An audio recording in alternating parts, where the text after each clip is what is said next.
warahmatullahi wabarakatuh. Halo guys. Halo. Jadi di sini kita mau membuat video fisika tentang gelombang bunyi. Di sini sudah bersama saya Restu Ayu Eka Maurisha. Nama saya Zaki Fawas Ramdan. Nah, di sini kita akan memperlihatkan contoh-contoh jenis-jenis gelombang bunyi yang ada di sekitar kita. Ikutin kita terus ya.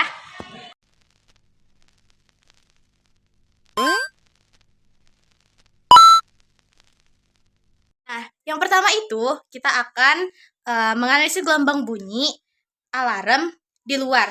Jadi, kita akan melihat bagaimana suara alarm yang dikeluarkan. Nanti aku ituin penjelasannya. Bilang kopas.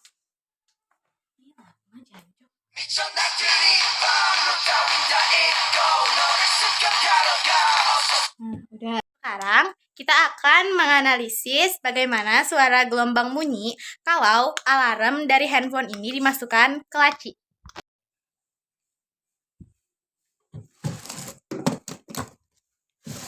Nah, tunggu.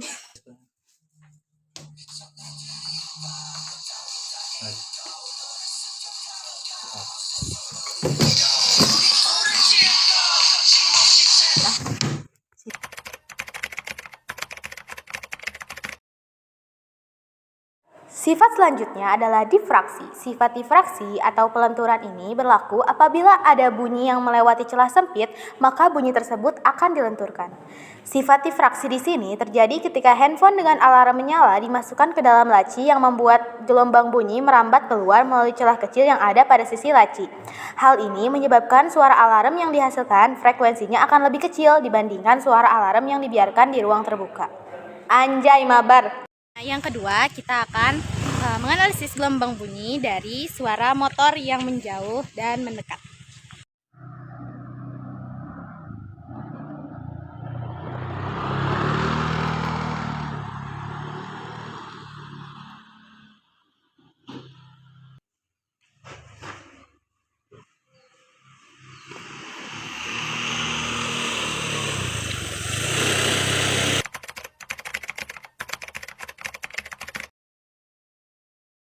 Efek yang satu ini disebut dengan efek Doppler.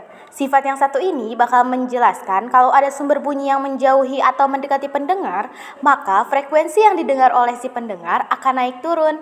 Efek Doppler di sini terjadi ketika motor bergerak menjauh dari titik posisi awal lalu kembali ke posisi awal. Frekuensi suara mesin motor akan mengecil seiringan dengan berpindahnya posisi motor dari posisi awal dan sebaliknya. Kita akan menganalisis gelombang bunyi dari suara sirine yang menjauh dan mendekat. Ya udah. Buru.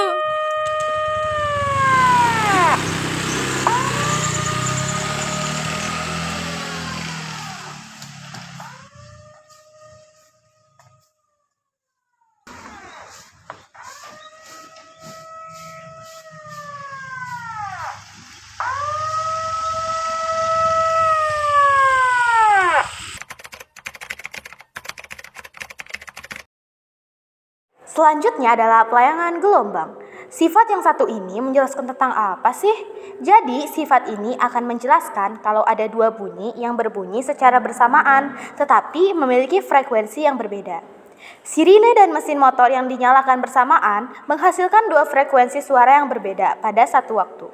Frekuensi dari sirine terdengar lebih keras dibandingkan dengan suara mesin motor. Ada jenis gelombang bunyi yaitu refleksi. Sekarang aku lagi berbicara di luar, bunyinya normal-normal saja, tidak ada yang memantul. Nah, sekarang kita coba ke dalam ruangan. Nah, sekarang aku dari dalam ruangan, bisa didengar kan perbedaannya? Tadi pas aku bicara di luar, suaranya tidak memantul, sedangkan sekarang aku di dalam ruangan yang kosong, suaranya beresonansi. Ini terjadi karena pemantulan gelombang bunyi terhadap benda-benda yang ada di sekitar sini. Contohnya kayak jendela ini yang terbuat dari besi yang memantulkan suara. Jadi suara kita bisa beresonansi dan terdengar lebih jelas.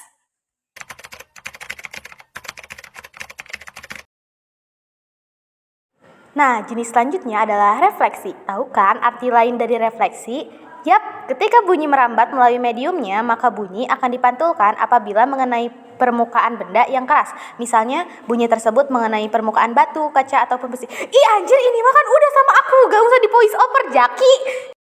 Nah, gimana? Sekarang kalian sudah tahu kan bagaimana contoh gelombang bunyi dalam kehidupan sehari-hari. Sebenarnya masih banyak jenis-jenis gelombang bunyi yang bisa kita temukan di kehidupan sehari-hari. Kalian bisa mendapatkan pemahaman dari video yang kami buat. Semoga video ini bermanfaat. Mohon maaf atas kesalahannya. Wassalamualaikum warahmatullahi wabarakatuh. Bye.